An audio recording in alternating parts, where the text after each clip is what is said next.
Our moderator of the session, Mr. Sunil Pehlajani. Sunil Pehlajani sir is our National Advisory Board member, and he has worked on leadership roles as CEO, MD or board member for last 22 years out of total industry experience of 37 years, and acquired skills to communicate, motivate top management and achieve business goals through them. We welcome you, Sunil sir. Next, I'd invite Dr. Rajiv Bhatia.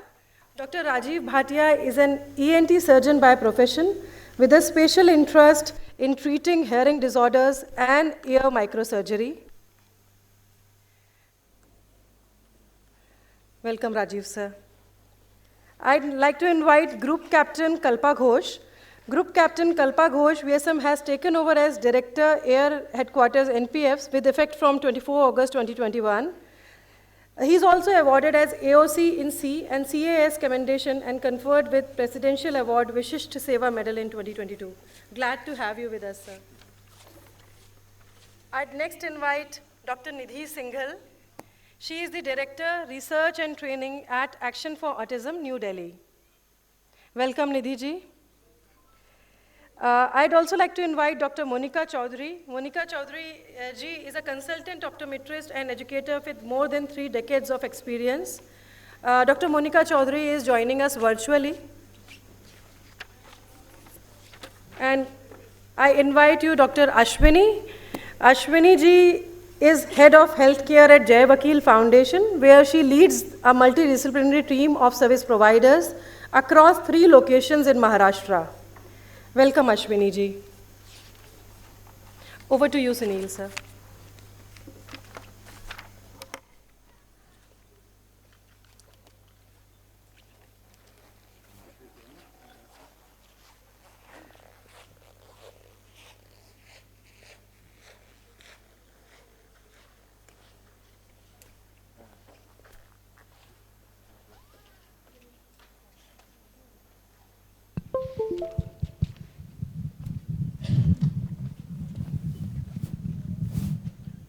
Good afternoon and namaskar to all the audience and all the audience who are connected online. First of all, I welcome my fellow panel members here. This is a bit tough job for us to keep everyone engaged soon after lunch, but we'll try our best. So, friends, as Nishtha just gave a very good background that early intervention is so critical for the development and prevention rather than cure. We have at Sarthak we started this initiative long back, and now we have 2 centers which are running. We have already trained, we have already examined and helped more than 3,000 children.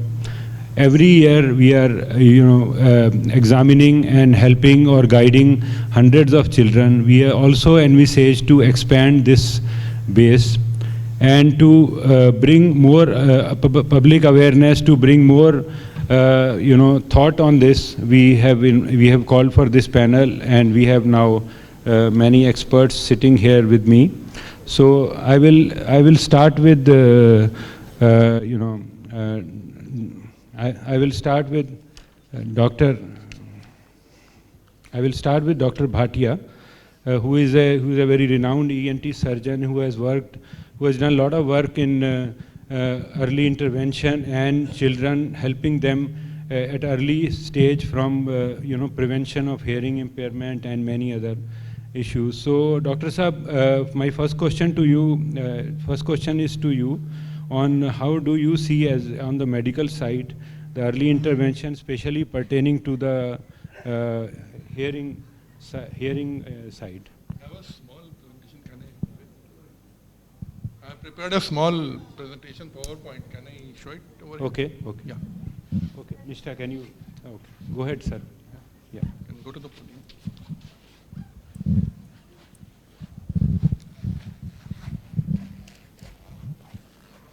Recording in progress.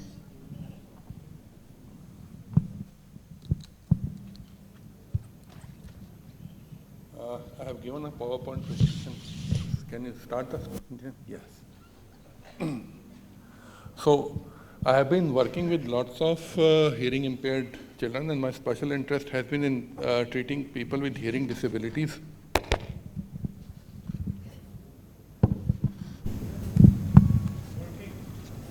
I just wanted to switch this off. Thank you. Unfortunately, what happens is that most of the people are not aware about the presence of hearing disability at the time of birth, and we are not aware about this, so we don't look for it.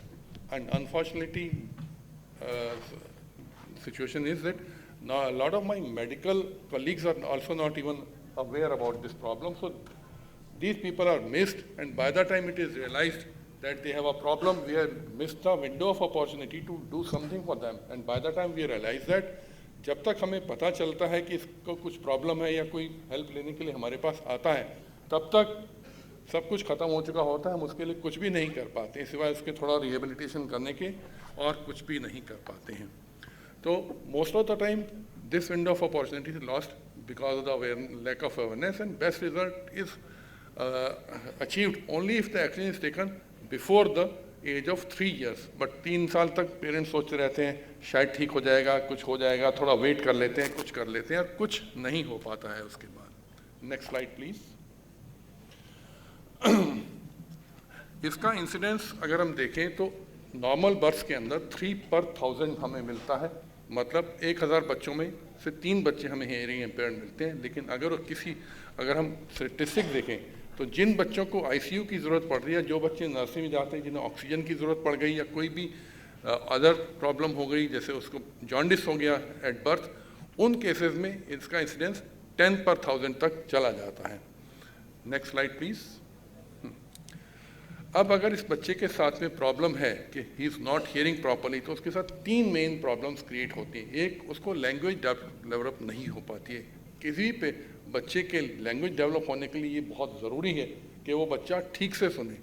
एक example मैं आपको देता हूँ कि कोई भी बच्चा जिस एनवायरनमेंट में बड़ा होगा, चाहे वो किसी भी पेरेंट्स का बच्चा, अगर बंगाली पेरेंट्स का बच्चा पंजाबियों के बीच में छोड़ दें तो वो पंजाबी सुनकर पंजाबी ही बोलेगा, उसको बंगाली बोलना नहीं आएगा. इट इज़ वेरी एसेंशियल कि जो बच्चा सुने और सुनने के बाद उसमें समझ पैदा हो कि वो क्या बोलना है. अगर वो सुनता नहीं है तो उसकी स्पीच और लैंग्वेज दोनों की डेवलपमेंट बहुत इम्पेयर हो जाती है. प्लस क्योंकि उसका ब्रेन का स्टिमुलेशन नहीं होता है, ब्रेन को सिंपल्सेस नहीं मिलते हैं हियरिंग के, तो उसका जो इम्पेयर्ड कॉग्निटिव एंड इंटेलेक्चुअल, मतलब सोचने और समझने की ताकत में भी थोड़ी कमी होती है. उतनी अच्छी उसकी इंटेलेक्चुअल डेवलपमेंट नहीं हो पाती है जितनी होनी चाहिए थी. और क्योंकि वो सुन नहीं पा रहा, उसका सोशल इंटरेक्शन भी बहुत कम हो जाता है बाकी लोगों के साथ. There is impaired social interaction. So overall development of the child is impaired. Next slide please. And उसको हम जो बहुत एक डेरोगेटरी टर्म यूज़ करते हैं, डेफ एंड डम चाइल्ड, जो कि मुझे ख़ास नफरत है इस टर्म से. डेफ तो शायद बच्चा पैदा होता है, लेकिन डम इसलिए हो जाता है, वो हमारी एक बहुत बड़ी हम लोगों की फेलियर है कि हम टाइम पर उस बच्चे को हेल्प नहीं कर पाए हैं. डम बच्चा नहीं होता, बच्चा पूरी तरह इंटेलिजेंट होता है, लेकिन उसको क्योंकि टाइम पर हेल्प नहीं मिलती है, इसलिए उसके साथ डम शब्द जुड़ जाता है. Next slide please.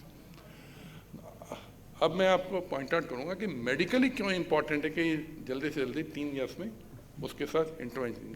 जो हमारा हियरिंग अपरेटस है उसके 3 मेन पार्ट होते हैं. हम सब जानते हैं कान जो है हमारे ears are organs of hearing. They are organs of hearing but they are just simple microphones जिससे हम आवाज़ पकड़ते हैं. फिर वो हमारी हियरिंग नर्व से ब्रेन तक जाती है, और ब्रेन में स्पेशल एरिया होता है जिसको हम ऑडिटरी कॉर्टेक्स कहते हैं, जो हमारे कान के थोड़ा ऊपर इस जगह पे होता है. वहाँ पे जाके वो सिग्नल्स प्रोसेस होते हैं और फिर हम सुन पाते हैं. और इन तीनों पार्ट्स का अपना अपना बहुत महत्वपूर्ण पार्ट होता है इसके अंदर सुनने के अंदर. Next slide please. At the time of birth only the year is fully mature. जब बच्चा पैदा होता है उसने कान तो अंदर से पूरी तरह मैच्योर होता है, लेकिन उसकी नर्व और जो ब्रेन का पार्ट है जिसने उस सिग्नल्स को प्रोसेस करना है वो पूरी तरह मैच्योर नहीं होता है. अगर हमारा कान फंक्शन नहीं करेगा, कान जो है हमारा एक तरह का माइक्रोफोन है जो साउंड को पकड़ के उसको इलेक्ट्रिकल इम्पल्सेस में कन्वर्ट करता है. वो फिर नर्व से इलेक्ट्रिकल इम्पल्सेस पास हो करके ऊपर तक जाते हैं और फिर हमारे ब्रेन तक पहुंचते हैं. ब्रेन में जो हमारे नर्व सेल्स हैं जो उसको एनालाइज करते हैं सिग्नल्स को, और हम समझ पाते हैं उसको. अगर स्लाइड जल्दी आपने आगे कर दी, प्रीवियस स्लाइड प्लीज। हाँ, अगर हीरिंग नर्व में से वो इम्पल्सेस पास नहीं होते हैं तो नर्व पूरी तरह से मैच्योर नहीं होती है जल्दी। नंबर 2, अगर वो इम्पल्सेस ब्रेन के उस हिस्से तक नहीं पहुँचते हैं जो नर्व सेल्स वहाँ पे हैं, अगर उनको प्रोसेस करने के लिए सिग्नल्स नहीं मिल रहे हैं तो क्योंकि वो नर्व सेल्स ऐसे ही बेकार पड़े हुए हैं तो ब्रेन उसको दूसरे काम में लगा देता है। जैसे कि आपके घर में कोई सर्वेंट होगा, उसके पास काम नहीं है तो आप उसको समझाएंगे चल भाई तू और काम कर ले। उसी तरह जो नर्व सेल्स ऊपर बैठे हैं उनको अगर सिग्नल्स टाइम पे नहीं मिलेंगे तो धीरे धीरे वो आसपास के एरिया में जो काम हो रहा है उसमें लग जाएंगे। इसलिए अगर हम डिले करेंगे after certain period of time, चाहे हम बच्चे का, नेक्स्ट स्लाइड प्लीज। हाँ, और ब्रेन की इस एक्टिविटी को हम एक मेडिकल टर्म देते हैं न्यूरल प्लास्टिसिटी, कि अगर ब्रेन के कुछ हिस्से को काम नहीं मिल रहा तो उसको दूसरे कामों में लगाया जा सकता है ब्रेन के सेल्स को। Next slide please. इसलिए अगर आप लेट कान को ठीक भी कर देंगे बच्चे के, लेकिन तब तक उसकी नर्व मैच्योर नहीं होगी, ब्रेन के पोर्शन दूसरे काम में लग जाएंगे। इसलिए जब सिग्नल्स ब्रेन तक पहुंचेंगे भी तो भी वो बच्चा या वो पेशेंट उस सिग्नल्स को एनालाइज करके समझ नहीं सकता है कि वो क्या है और उसका कोई फायदा नहीं होता है। Next slide please. Next slide. इसको पकड़ने के लिए, इसके लिए हम एक यूजुअली प्रोग्राम चलाते हैं जिसको हम कहते हैं यूनिवर्सल नियोनेटल हियरिंग स्क्रीनिंग। मतलब अस्पताल में जो बच्चे पैदा हो रहे हैं, जो भी बच्चे पैदा हो रहे हैं, उनका डिस्चार्ज होने से पहले एक बार हियरिंग असेसमेंट ज़रूर होना चाहिए। इसको हम UNHS कहते हैं, यूनिवर्सल नियोनेटल हियरिंग स्क्रीनिंग। ये बाई लॉ वेस्टर्न कंट्रीज में एसेंशियल कर दिया गया भाई, लेकिन अभी तक इंडिया में इसका लॉ नहीं बना है। लेकिन जो हॉस्पिटल्स अवेयर हैं, मेरे भी अपने हॉस्पिटल, कई हॉस्पिटल में डॉक्टर घोषा से बात करा, बहुत से हॉस्पिटल अपने लेवल पे इसको इंस्टीट्यूट कर रहे हैं, लेकिन अभी यूनिवर्सली अवेलेबल नहीं है। Next slide please. Next slide. इसको हम 136 स्ट्रेटजी का नाम देते हैं कि 1 महीने की एज होने से पहले पहले बच्चे का हियरिंग असेसमेंट ज़रूर हो जाना चाहिए, और अगर उसमें कोई प्रॉब्लम पता लगती है तो 3 महीने पे उसका दोबारा असेसमेंट होना चाहिए। अगर 3 महीने पे नहीं प्रॉब्लम सॉल्व हुई है, 6 महीने तक उसको इंटरवेंशन के लिए भेज दिया जाना चाहिए। चाहे उसको हियरिंग अगर कम है तो हियरिंग एड लगेगी, अगर उसका टोटल लॉस है तो ये कॉक्लियर इम्प्लांट लगा जाएगा, and it will help him a lot in his life. पूरी उसकी लाइफ चेंजिंग सिचुएशन हो जाती है, even with a simple hearing aid also. Next slide please.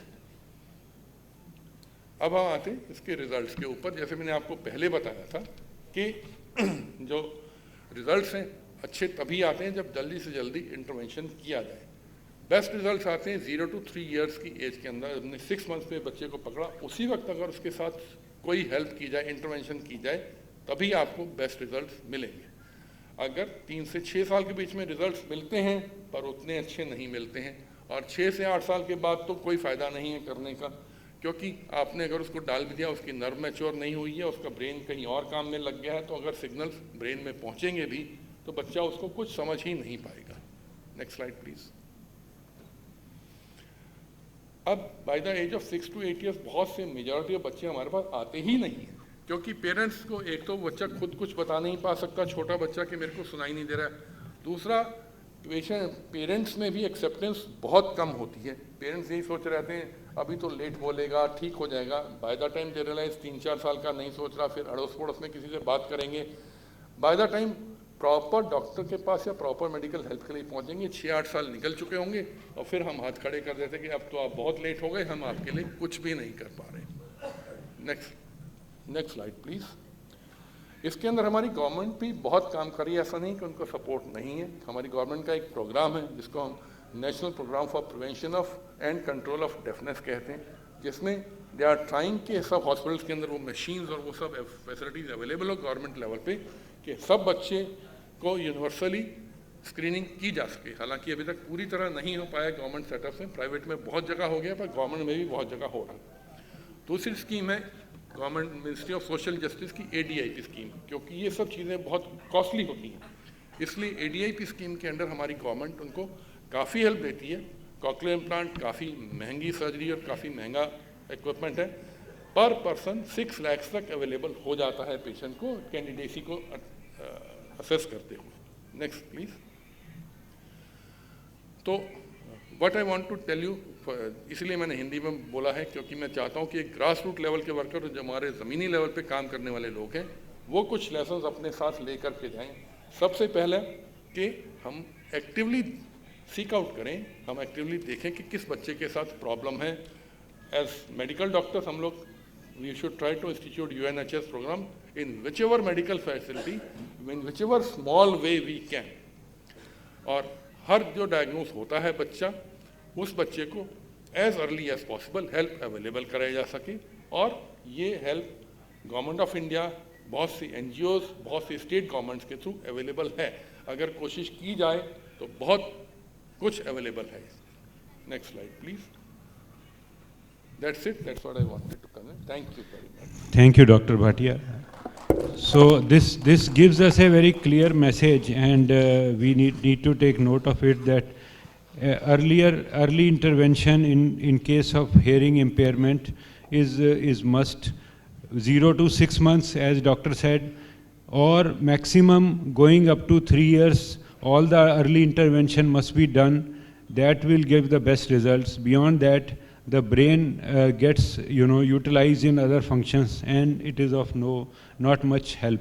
So we should encourage that, and the national program and regulation should help us further. And as I said, Dr. Saab, at Sarthak we have taken this initiative, and we would like to extend this initiative to all other NGOs, and we would request government and regulation to take this to every district and every block, so that we have early intervention on these matters as an essential service after birth of child, and that is the only way.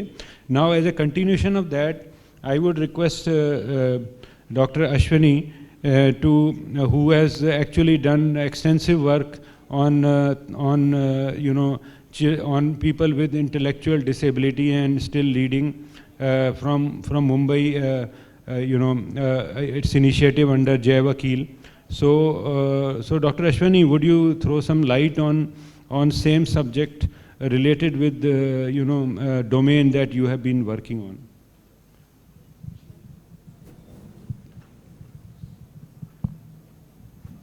Thank you. Thank you for this opportunity. Thank you Sarthak Educational Trust for organizing this wonderful platform. सबको इकट्ठा लाके हमें आपके साथ share करने का मौका आप दे रहे हो। In fact doctor Bhatia, thank you, आपने एक बहुत बढ़िया स्टार्ट कर दी, मेरे लिए आसान हो गया। बौद्धिक अक्षमता जिस क्षेत्र में से मैं ज़्यादा जुड़ी हुई हूँ, या जिन बच्चों में विकास पीछे पड़ रहा है या विकासात्मक कोई दिक्कतें आ रही हैं, चैलेंजेस आ रही हैं, उन सब बच्चों के साथ हम काफ़ी एक्सटेंसिवली काम करते हैं।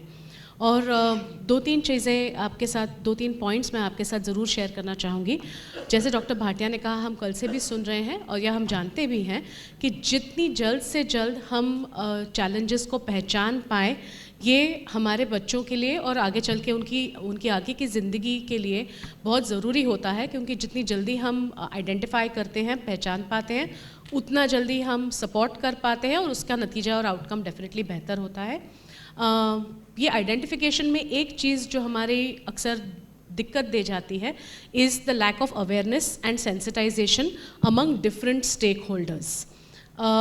जैसे डॉक्टर भाटिया ने एक एग्जांपल शेयर किया, या हम पहले भी सुन रहे हैं कि फैमिलीज़ में अवेयरनेस ये बहुत ज़रूरी है डेवलपमेंट को लेके, कम्युनिटी में अवेयरनेस ज़रूरी है डेवलपमेंट या विकास को लेके, क्योंकि अक्सर स्टिग्मेटाइज या स्टिग्मा ये एक बहुत बड़ी चैलेंज होती है, जिसकी वजह से पेरेंट्स डॉक्टर के पास या किसी प्रोफेशनल के पास हेल्प सीख करने के लिए नहीं जाते हैं। यही काफ़ी बार सोच रहे थे कि नहीं अपने आप ठीक हो जाएगा, कि ये भी देर से बोला था, नहीं मुझे नहीं लगता है कोई दिक्कत है। एंड ये सोच में हम काफ़ी बार जो समय गंवाते हैं वो बच्चे के आगे के भवितव्य के लिए काफ़ी चैलेंज ले आता है। So it is very important जो हम कह रहे हैं कि ग्रास रूट लेवल पे डेवलपमेंट या विकास को लेके अवेयरनेस क्रिएट होना ये बहुत ज़रूरी है। एंड इसका एक माध्यम हमारे पास इनफैक्ट ज़रूर है, जो हमारे फ्रंटलाइन वर्कर्स हैं, आंगनवाड़ी वर्कर्स हैं, आशा वर्कर्स हैं।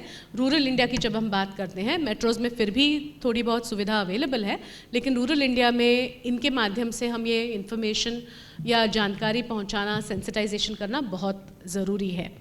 ये एक बात है। दूसरी बात सबसे इम्पॉर्टेंट, हम अर्ली इंटरवेंशन में जो हमने एक्सपीरियंस भी की है, एक बहुत इम्पॉर्टेंट घटक या स्टेक होल्डर हैं पेरेंट्स या immediate family of children with challenges.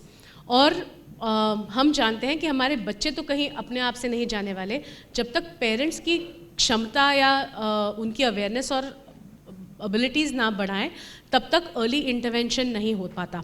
For example, भले आप प्रोफेशनल के पास भी चले जाएं, कोई भी प्रोफेशनल आपको हफ्ते में एक बार 1 घंटे के लिए देख पाएगा, लेकिन बाकी 6 दिन 24 घंटे बच्चा जिनके साथ रहता है, अगर उनका हम एबिलिटीज़ या उनकी क्षमता ना बढ़ाएं तो early intervention is really not going to work. So parents या इमीडिएट फैमिली को साथ लेकर चलना और उनकी जो होप्स हैं, उनके जो आइडियाज़ हैं, वो जो बच्चे के लिए चाहते हैं, उसको मद्देनज़र रख के उनके साथ काम करना अर्ली इंटरवेंशन के लिए बहुत बहुत ज़रूरी है। And the third piece that I just quickly wanted to share with the space of intellectual disabilities, ये तो हमने अर्ली इंटरवेंशन या आइडेंटिफिकेशन को लेके बात की, लेकिन रिहैबिलिटेशन में जब एक्सेस टू सक्सेस हम ये पैनल की बात कर रहे थे, तो एक चीज़ मैं ज़रूर शेयर करना चाहूँगी कि एक्सेस टू एजुकेशन, हम इनफैक्ट सुबह से या कल से हम लोग एम्प्लॉयमेंट की बात कर रहे हैं। Saarthak is doing pioneering work in this space of getting people access to jobs. वहाँ तक पहुँचने के लिए एडुकेशन का जब के सहारे की ज़रूरत है, वी रियलाइज्ड एट जय वकील foundation that children with intellectual disabilities के लिए कोई भी स्पेशल एजुकेशन का करिकुलम नहीं है, और उस एक गैप को बहुत आइडेंटिफाई करके we have done extensive work in this field, ताकि जो बच्चे आइडेंटिफाई हो रहे हैं चैलेंजेस के लिए डेवलपमेंट के, उनको भी एक फॉर्मल एजुकेशनल करिकुलम अवेलेबल हो 3 से 18 साल तक के, जो I am very happy to say कि ना कि सिर्फ हमारे इंस्टीट्यूशन लेवल पे, लेकिन आज के दिन में पूरे गवर्नमेंट ऑफ महाराष्ट्र ने ये करिकुलम को अपनाया है, ये निपिड ने सर्टिफाई किया है, और गवर्नमेंट ऑफ महाराष्ट्र के 436 स्कूल्स में इन 436 स्कूल्स में we have been able to reach almost 2500 teachers and 18,000 से ज़्यादा बच्चों तक हम ये करिकुलम पहुंचा पाए हैं, और ये बच्चे ये करिकुलम के माध्यम से अपनी अपनी मैक्सिमम क्षमता तक अगले कदम उठा रहे हैं। सो with these 3 key points, I just wanted to share with you in terms of early intervention at different levels. Thank you, Dr. Ashwini. In this regard, I have one more question to you, if you, allow. That as we are talking about intellectual disability, and you mentioned in one discussion we had that 1 out of 50 people. 1 out of every 50 people may have intellectual disability. So it's a very large population. We should be seeing many, as you said, around us. So there is a large rural area in India which is to be addressed for early intervention. And to address that, what do you think is the possibility in terms of readiness, in terms of resources, and is there any way we can exploit technology there? Certainly. So in fact, referring again, आपकी और हमारी जब बात हो रही थी, so हम ये क्षेत्र में जब से जुड़े हुए हैं और हमने जब देखना स्टार्ट किया कि भाई हमारे यहाँ पे तो जो बच्चे आते हैं उनके लिए हम बहुत बढ़िया काम कर रहे हैं, लेकिन हमारे कैंपस के बाहर how many children are there, need वाकई में क्या है। और हमने जब निपिड से ये डेटा जाना, तब ऐसे समझ में आया कि 2% of India's population is likely to have intellectual disability and challenges, यानी कि 50 में से एक व्यक्ति ऐसे है जिसको इंटेलेक्चुअल डिसेबिलिटी या इंटेलेक्चुअल डिसेबिलिटी रिलेटेड चैलेंजेस हो सकते हैं। सो हम ये सोचने लगे कि भाई ये लोग हैं कहाँ और ये बच्चे हैं कहाँ, which means that they are either not coming out of the house or they are not able to access any kind of support. और ये और भी ज़रूरी हो जाता है कि हम उन तक पहुँचे so that they are then able to access these kind of things. So to quickly answer your question, ये एक I know that our country has a lot of challenges, but some of the good things हमारे देश में है कि हमारे पास एक बहुत बढ़िया इंफ्रास्ट्रक्चर है। हमारे पास आंगनवाड़ी सिस्टम जो कि women and child development ministry से है, नेशनल हेल्थ मिनिस्ट्री से हमारे पास आशा वर्कर्स हैं, हमारे पास ANMs हैं जो रूरल एरिया में सब फैमिलीज़ या सब हाउस का एक्सेस उनके पास है। अगर इन फ्रंटलाइन वर्कर्स की किस लेवल पे हम डेवलपमेंट और आइडेंटिफिकेशन के लिए क्षमता अगर बढ़ाते हैं, इसके साथ साथ the important thing is again, हम कोई नई अलग से चीज़ करने की ज़रूरत नहीं है, लेकिन DEICs भी गवर्नमेंट ऑफ इंडिया की मिशन, हेल्थ मिशन के थ्रू ओपन हो रहे हैं सारे डिस्ट्रिक्ट अर्ली इंटरवेंशन सेंटर्स, जहाँ पे इंफ्रास्ट्रक्चर अवेलेबल है, मैन पावर अवेलेबल है।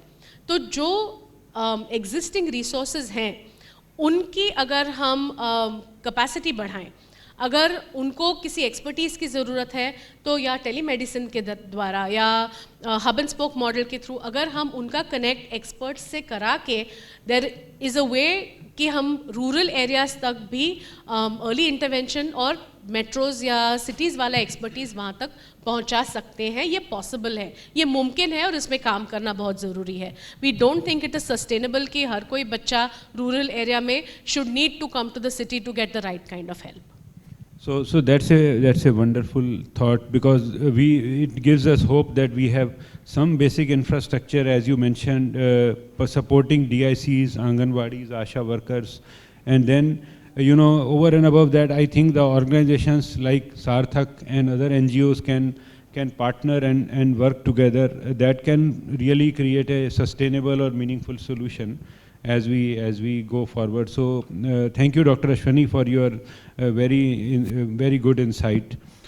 So next I would request, we have with us Group Captain Kalpa Ghosh, who has been director of in Air Force Headquarters Finance Finance Wing, NPF. So we have Sarthak has been partnering with yourselves, Group Captain Ghosh. So would you like to give us some insight into your experience of this partnership and how you think it can be meaningful to take it forward with other places and extend it? Of course. Good afternoon. At the outset, Dr. Jitendra Agarwal, Mrs. Agarwal, Mr. Bhargav, an eminent person on the dais. A very good afternoon to you. पहले मैं 2 minute लूँगा मेरी संस्था के बारे में बताने के लिए, क्या हैं हम, क्या करते थे और हम कैसे बदले जब हम सार्थक के साथ जुड़े करीब 1 साल, 1.25 साल पहले। हमारी जो ऑर्गेनाइजेशन है ये 1940 में पैदा हुई थी लाहौर में। It is a pre independence, और उसके बाद जब हमको इंडिपेंडेंस मिला फिर हम वहाँ से दिल्ली में शिफ्ट हुए, और तब से ये बेनेवलेंट एसोसिएशन जो कि भारतीय वायुसेना की देखभाल करती है। ये क्या करते हैं, ये हमारा ही सिस्टम है ये, जो हम अपने बंदों से ही कंट्रीब्यूशन लेते हैं, छोटा छोटा कंट्रीब्यूशन लेते हैं, और लास्ट करीब 8 दशक में हम 3,500 करोड़ के आसपास पहुँचे हैं। ये हम करते क्या हैं कि हम जो हैं हमारे करीब 170 जगह पे हम लोग मौजूद हैं across length and breadth of the country. वो आप लेह लद्दाख से लेके तवांग से लेके नीचे कन्याकुमारी तक हम मौजूद हैं। और हमारी सबसे बड़ी चैलेंज यही थी कि इन 170 जगहों में कैसे हम इंटीग्रेट करके एक साथ आएँ। हमारी एक स्कीम है जिसको हम कहते हैं विशेष। ये विशेष स्कीम जो है, हम बेसिकली चूँकि एक फाइनेंस ओरिएंटेड थे तो हम कुछ पैसे देते थे, और ये करीब 30 साल तक हम उनको देते रहते थे। लेकिन हमें लगा कि ये शायद काफ़ी नहीं है एक पैसे देने से शायद, क्योंकि जब हमने पेरेंट्स से बात की तो सबसे पहले उनके मन में डर था कि मेरे बाद क्या होगा। और ये पेरेंट्स का डर मेरे बाद ऐसा नहीं कि वो 60 या 80 साल सोच रहे हैं, क्योंकि वो एयरफोर्स में हैं, ये कभी भी हो सकता है, वो आज भी हो सकता है, कल भी हो सकता है। तो उनका डर, और ये डर लेके अगर वो एक बंदा अगर आगे जा रहा है तो वो पूरी तरह शायद ना दे पाए जितनी कि उस टेरेन, उस सिचुएशन, उस फ्रैक्शन ऑफ सेकेंड में उसको डिसीजन लेना है। तो ये जो प्रॉब्लम थी, हम डॉक्टर अग्रवाल से मिले, और उसके बाद क्या हुआ बाद में बताऊंगा। लेकिन इससे पहले, इवन दो मैं दिव्यांगजन की बात कर रहे हैं यहाँ पे, मैं आपको ये भी हाईलाइट करूँ जो हम फेस करते हैं। ये एक पहलू है हमारा, हमारे और भी पहलू हैं। जब सुनामी आया था, हमारा जो कार निकोबार का बेस था पूरा का पूरा ख़त्म हो गया था, उसमें करीब हम लोग 80 पेरेंट्स को लॉस कर चुके थे, जिसके केवल बच्चे बच गए थे, क्योंकि कानकुवर में बच्चे की पढ़ाई नहीं है तो पीछे रहते थे। Parents, either of the parents और one person has died. We have almost 200 to 300 deaths every year because of the terrain, because of the flying, because of many things. And we also have the next of kin who dies after the service. We look after beyond service also. So हमारी ये 3-4 vertical हैं, लेकिन जो मैं आज बात करने जा रहा हूँ, इस विशेष पे बात करने जा रहा हूँ, तो जो हम करते थे वो पैसे वाली बात पे तो कोई खास सॉल्यूशन नहीं था, there was just a mere help. But Saarthak के साथ जुड़े, सार्थक ने हमें वो स्पेशलाइजेशन दिया कि हमें, मुझे गर्व है आज कहने में, हमारे करीब 1054 हमारे जो पूरे एयरफोर्स के लोग हैं, 1054 बच्चे ऐसे हैं जो कि दिव्यांगजन हैं। और इन 1000 में से सारे के सारे डॉक्टर अग्रवाल ने कहा कि मैं इनसे सारों को लिंक करूंगा through the help of technology, which is one of the point. इन्होंने लिंक किया सारे 1000 बच्चों से, इनकी और इनके दर्शाए हुए टीम ने एक बच्चों से बात की, ओवर ए मल्टीपल डेज बात की इन्होंने। उसके बाद इनके सारे 1000 बच्चों के असेसमेंट किए गए और उन्होंने वेरियस कैटेगरी में जो उनके early intervention, skilling and then further है उसको किया। उन्होंने हमें ये भी गाइड किया, क्योंकि हमारे जो स्कूल हैं वो 3 तरह के स्कूल एक जगह पे मौजूद हैं। एक होता है जो नॉर्मल स्कूल है, उसी स्कूल के साथ हम एक स्कूल कहते हैं आशा किरण स्कूल, जो कि जिनके पास पैसे नहीं है पढ़ने के लिए उनके लिए है, और उसी स्कूल के साथ है दिव्यांग स्कूल हमारा। तो उन्होंने बोला, सबसे पहले हमें बताया कि इन तीनों स्कूलों के इंटीग्रेट कीजिए, ये तीनों स्कूलों के इंटीग्रेट कीजिए, मतलब इस बच्चे, कुछ बच्चे उस स्कूल में और उस स्कूल के बच्चे इस स्कूल में आना जाना शुरू किए। जो गरीब थे उनकी अपनी समस्याएं थी, जो दिव्यांगजन उनकी समस्याएं थी, और जो मेन स्कूल में पढ़ते थे उनकी भी अपनी समस्याएं थी। ये तीनों जब शेयर हुआ, इनिशियली काफ़ी प्रॉब्लम्स हुई, बट उसके बाद धीरे धीरे ये एक एम्पैथी ग्रो करना शुरू किया। Coming to the main point, हमारे आज करीब 500 से अधिक बच्चे हैं जो कि सार्थक के साथ जुड़े हुए हैं। इनकी काउंसलिंग सेशंस चल रही हैं, इनके थेरेपेटिक सेशंस चल रहे हैं, और जो फीडबैक हमें, क्योंकि ये अक्रॉस कंट्री है, हमें मालूम डायरेक्ट तो हमें इंटरवेंशन नहीं मिलता है, बट जो हमारे पेरेंट्स ने लिखा है हमको, वो हमने कुछ चीज़ें डॉक्टर अग्रवाल के साथ शेयर भी की थी कि काफ़ी इम्प्रूवमेंट है। और सबसे बड़ी इम्प्रूवमेंट ये है कि वो आज आश्वस्त हैं कि उनके पीछे भी कोई देखने वाला है, और ये हमारे लिए बहुत बड़ी बात है, क्योंकि अगर एक सोल्जर जो है अपनी फ्री माइंड से अगर अब देश के आगे बढ़ता है, तो उससे इससे बड़ी चीज़ मेरे ख्याल से, इससे बड़ा हेल्प, इससे बड़ी hand holding I think we have never seen. And I am very, very grateful on the behalf of the senior officers from Indian Air Force to Dr. Agrawal and the whole team of Sarthak। ये काफ़ी छोटे छोटे लोग हैं जो बहुत help कर रहे हैं, हम शायद सारों को रिकॉग्नाइज नहीं कर पाते हैं, बहुत सारे लोग इसमें जुड़े हुए हैं, and I am really grateful to you and the team, sir। It sounds very heartening and very wonderful. Recording stopped. So we look for extending this partnership, Group Captain Ghosh, and we see, that we continue to serve nation together in this manner. So we have friends today with us, Dr. Nidhi Singhal, who is a world-renowned expert and on autism, and who has done a lot of work in this field in India and overseas. I would request her to comment on the importance and the role of early intervention and how she's seeing this. This can be handled, with the larger society. Thank you, sir, and thank you, Jitendra ji. Thank you, Sarthak team, for this opportunity. Wonderful platform. और बहुत सारी मैं सुन रही थी जो pre-lunch भी discussions चल रही थी. So really a privilege to be here. Thank you. Regarding early intervention की जब हम बात करते हैं, मुझे लगता है हम जब एक्सेस टू सक्सेस की बात करते हैं, I think one of the things जो हमें समझनी है और जाननी है वो ये है, एक्सेस टू सक्सेस तब शुरू होता है जब हम एक्सेस टू लाइफ देते हैं।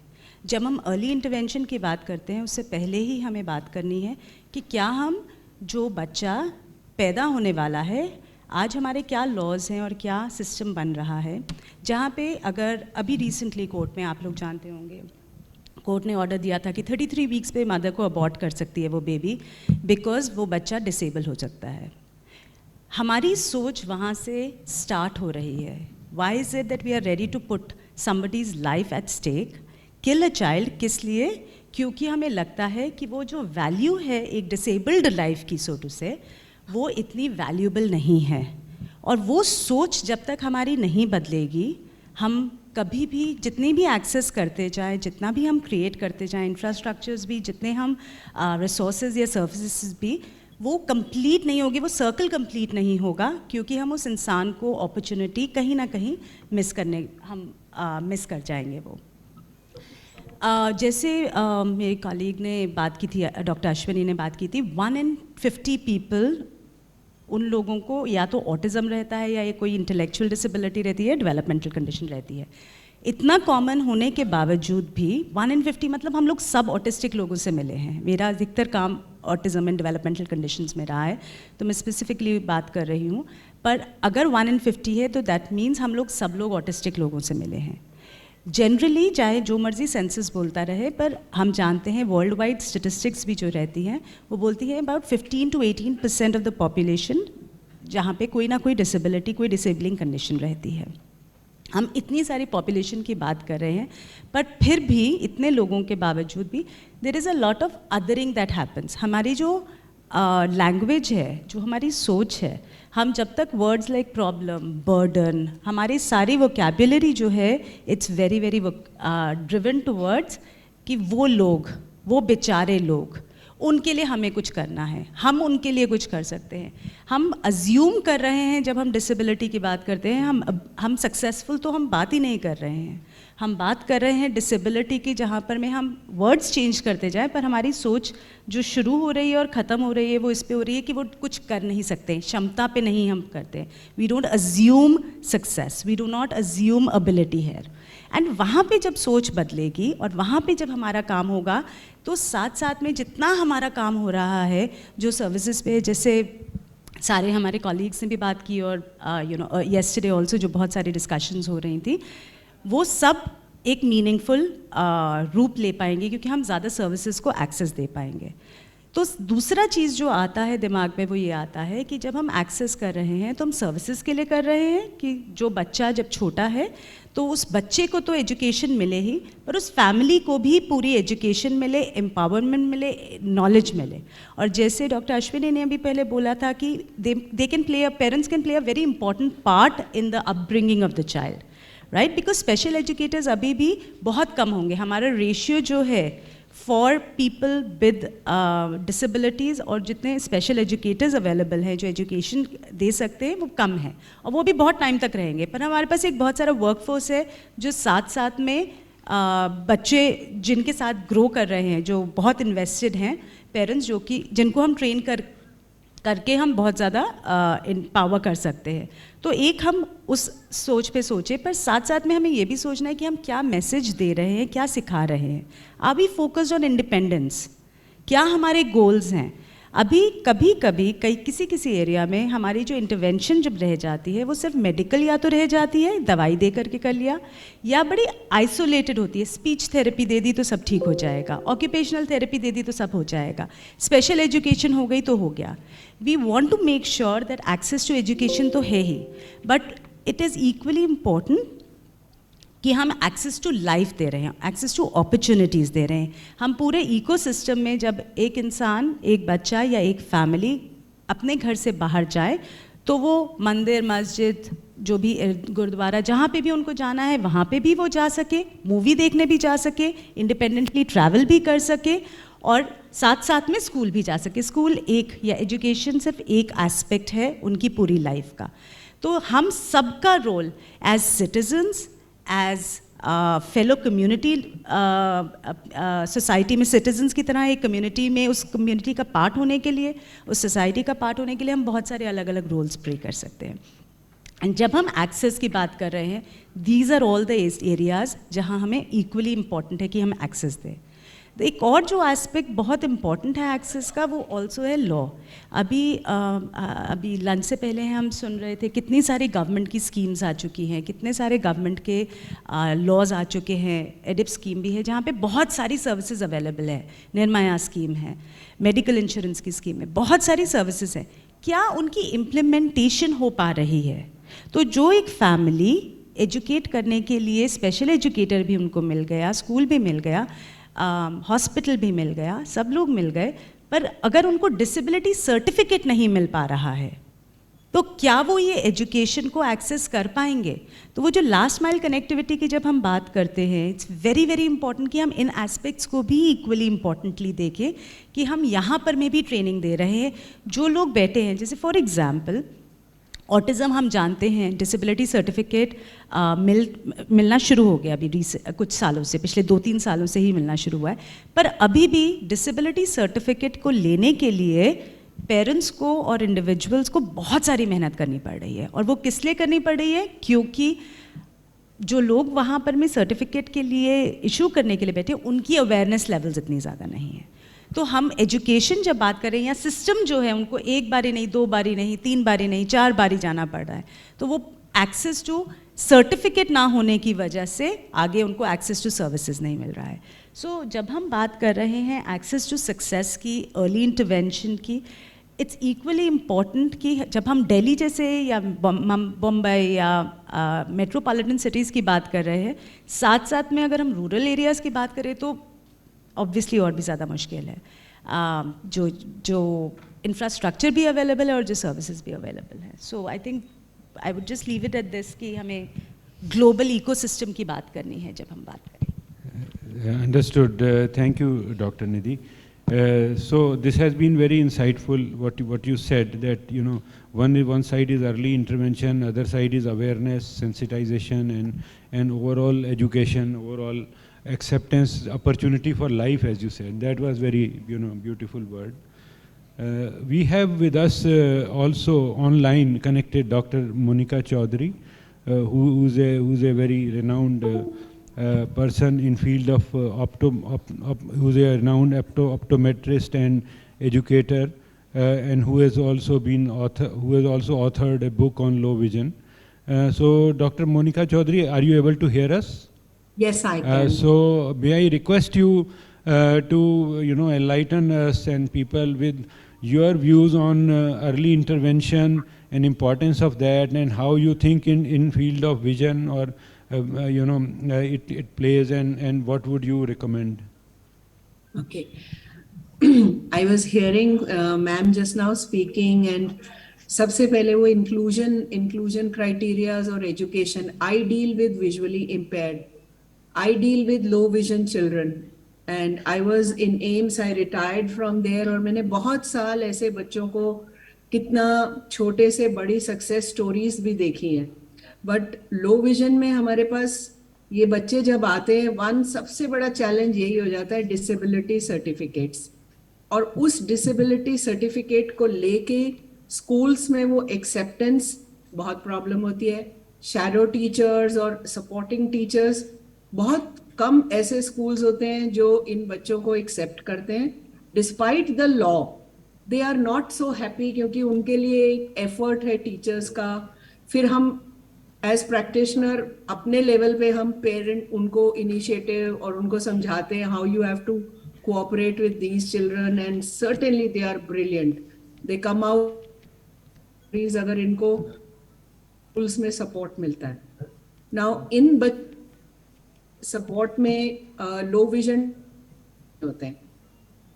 There are many sophisticated devices जिनसे ये बहुत एडवांस एजुकेशन, और अब सब कुछ ऑनलाइन कंप्यूटर्स है। अनफॉर्चुनेटली ये जितने लो विजन डिवाइसेस हैं, मोस्ट ऑफ देम अब इम्पोर्ट हो रहे हैं। इम्पोर्ट होने की वजह से they are in the tune of 1 lakh, 2 lakh, 3 lakh rupees, जो कि अफोर्डेबिलिटी एक इशू हो जाती है। So despite these devices which can help purchase, import, ये सब एक इश्यूज आने लग जाते हैं। एक सबसे बड़ा प्रॉब्लम आता है जो कि फीडबैक है पेरेंट्स का और इन विजुअली चैलेंज्ड बच्चों का, इनकी प्रॉब्लम आती है कि इनको acceptance by the peer group, and how do they explain. उनकी मेंटल हेल्थ एक चैलेंज है, उनका सिचुएशन को कोप अप करने के लिए जो एनवायरनमेंट है वो उसको अडेप्ट नहीं करता है, इसीलिए ये सब चीज़ें कई बार हमारे लिए फेल हो जाती हैं. सो पर्सनली ये बच्चे हमारे पास पहुंचते हैं और हमें कहाँ उनको भेजना है, ये एक बहुत बड़ा चैलेंज होता है. क्लिनिकल प्रैक्टिस में हम डिवाइसेस प्रिस्क्राइब कर सकते हैं, हम उन्हें सपोर्ट दे सकते हैं कि यस आप स्कूल्स में जाएं and you should fight out, but there is a big fight for the parents to actually get the child included. और वो उनको नहीं पता, या स्कूल से सपोर्ट नहीं है, या उनके बच्चों को नहीं पता कि यस इस चीज़ के लिए हम कैसे आगे मूव कर सकते हैं, करियर ऑप्शंस कैसे आएंगी, एम्प्लॉयबिलिटी कैसे बनेगी, यू नो. सो वो एजुकेशन का जो सिस्टम, रट सा सिस्टम है, ये शायद उसके लिए नहीं भी कई बार बने हैं. They have to have an different kind of curriculums, something which is little more flexible, और उनके लिए पूरी क्लासरूम को अडेप्ट करना एक बहुत बड़ा सपोर्ट सिस्टम उसके लिए चाहिए. And last, yes as I said कि ये जो डिवाइसेस हैं इनकी कॉस्ट और इंपोर्ट ड्यूटीज, ये सब भी एक एड ऑन हो जाता है even if they are ready to import. Thank you, Doctor. We have gone through various, thoughts and enlightening insights.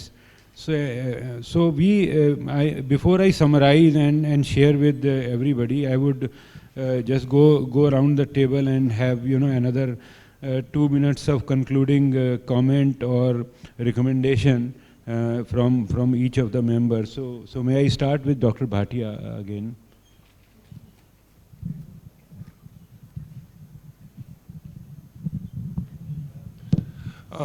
As I had said at the start of my presentation, most important part is being aware about. उसके बारे में aware होना चाहिए. आप actively look out करें, आप actively aware हो कि किसी बच्चे के साथ प्रॉब्लम हो सकती है, और अगर है तो उसको जल्दी से जल्दी इंस्टीट्यूट करें. इंटरवेंशन क्या होगी, कैसे होगी. छोटी सी डिवाइस जो हीयरिंग एड, शायद 20-25 हज़ार की हीयरिंग एड से पूरी उसकी लाइफ चेंज हो सकती है बच्चे की. मैं टोटल हीयरिंग लॉस के बारे में बात नहीं कर रहा हूँ. अगर पार्शियल हीयरिंग लॉस है वो भी एक बहुत बड़ा इम्पेडिमेंट होता है बच्चे की नॉर्मल डेवलपमेंट के लिए. टोटल लॉस में भी हम कॉक्लियर इम्प्लांट वगैरह कर सकते हैं. But please be aware, they have to look out कि बच्चे की डेवलपमेंट अगर ठीक नहीं हो रही है, साउंड को रिस्पॉन्ड नहीं कर रहा है, तो उसको एक्टिवली हेल्प पहुँचाएं. Thank you.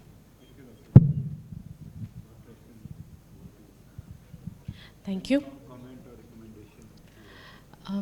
सो एक बात ज़रूर, in fact I am reflecting a little bit कि हम कल से हम लोग जिन चीज़ों पे बात कर रहे हैं, श्री अग्रवाल ने बहुत बढ़िया थॉट शेयर किए थे, कर्नल चंदेल ने भी बहुत बढ़िया थॉट शेयर किए थे. सो 2 things I just want to add to what I was saying earlier and to sort of conclude जो मेरा कहना है.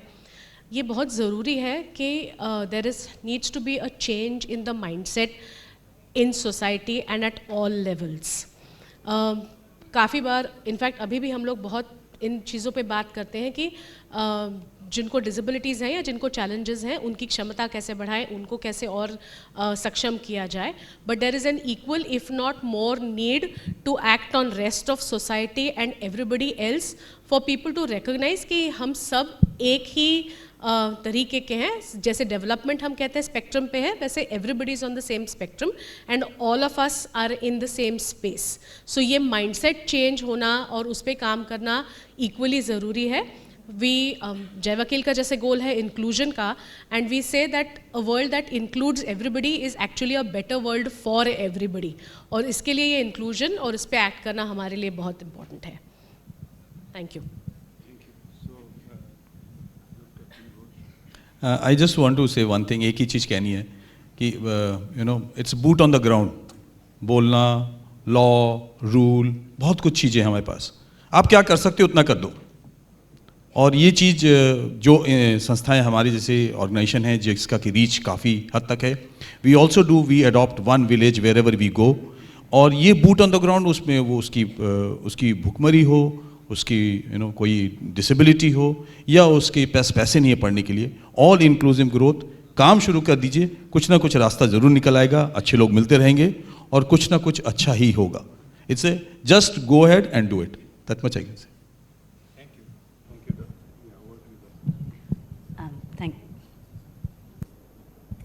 Thank you. I think I'll just echo the sentiments जो सब लोगों ने बोले हैं ऑलरेडी, और सिर्फ बोलूँगी कि यहाँ पर हमें हम लोग सब NGOs सब काम कर रहे हैं, गवर्नमेंट बहुत सारा साथ में काम कर रहा है. अगर हम इसको इसी तरीके से कैंपेन की तरह करें, हम लोगों के पास बहुत सारे कैंपेन्स हैं, एक्सेसिबल इंडिया, सारे चीज़ें हैं, पर हमें उसका लेवल जो है डिस्कोर्स का हमें हाई करना है. और मेरे हिसाब से one of the best examples जो इंडिया में ऑलरेडी आ चुका है वो है पोलियो कैंपेन का.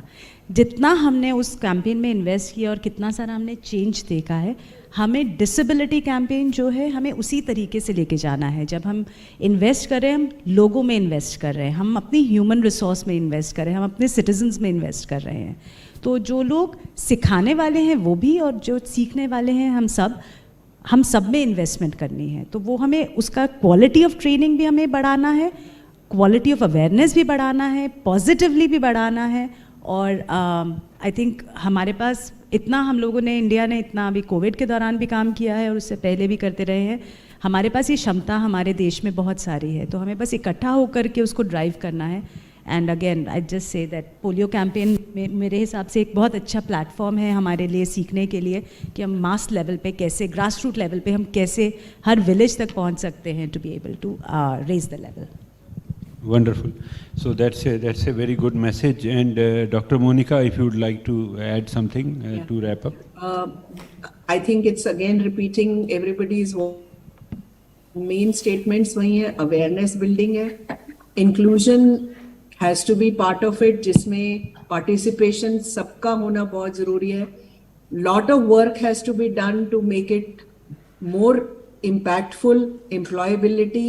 एंड मे बी ये जो new generation of digital world है, हमें इंक्लूजन और एजुकेशन को उसके लिए भी उनके है, so that they can be part of it. Thank you, Doctor. So ladies and gentlemen, I'll on behalf of this panel summarize quickly in 5 minutes because we have that much time only now. We could understand and get insight very clearly that early intervention is so important, and it can help us that much to not only prevent but change the life. If it is between 0 to 6 months age, we can detect maximum, we can help maximum, or by 2 or 3 years of age we can detect various issues as hearing or related with behavior or intellectual or any other challenges. So we can help child to recover from disability in a much better way and have a much better life. So early intervention is to be extended across every district. It has to be made active, it has to be made meaningful by using current infrastructure, as panel said, using Anganwadi, ASHA and DICs, and also partnering together with NGOs. So that was one aspect, that early intervention must be taken forward as a movement, as a mission. And Dr. Nidhi mentioned a word, campaign, giving example of polio campaign. So, and Dr. Monica mentioned about awareness, impactfulness. I think all these words lead us to one clear message, that early intervention is to be taken forward as a big mission, and that is possible and practical only if NGOs and the government's current infrastructure work together. So it's a public-private partnership, and then only we can have the last mile reach. I think then we can help. Second aspect which I heard very common consensus was about sensitization and education or understanding of parents' role. So parents have to be educated, have to be partnered, have to be sensitized, have to work together more than anybody else. So that can only, make it success. So way to success is to engage parents and all the stakeholders who manage child. So that was second aspect of it. And we also heard that, in terms of formal education, we have to give opportunity, we have to give life opportunity, and we have to support in a manner that, that we can integrate child with the system.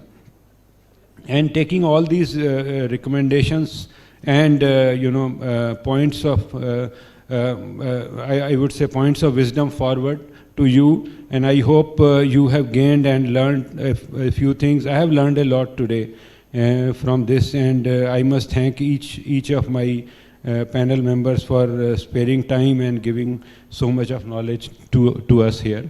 And thank you very much, sincerely. With that, we close this session, and thank you all the audience. And Nishtha, we are on time. Thank you, Sunil sir. Thank you to all the panelists. I would request our strategic leader, Dr. Suman Agarwal, to please join us on the dais. And please extend our token of appreciation and our regards and love for all our panelists.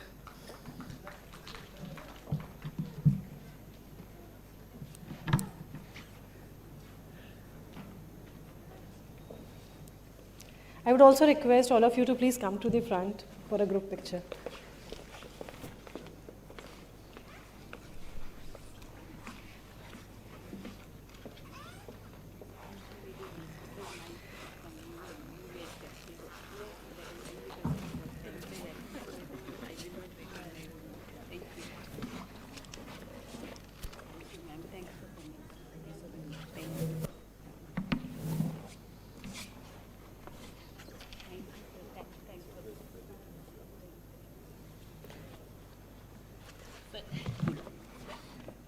Thank you, Nidhi ji, Dr. Ashwini, Kalpa Ghosh ji, Dr. Rajiv Bhatia.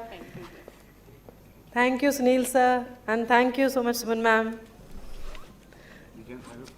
Yes. Ma'am, please, group photo.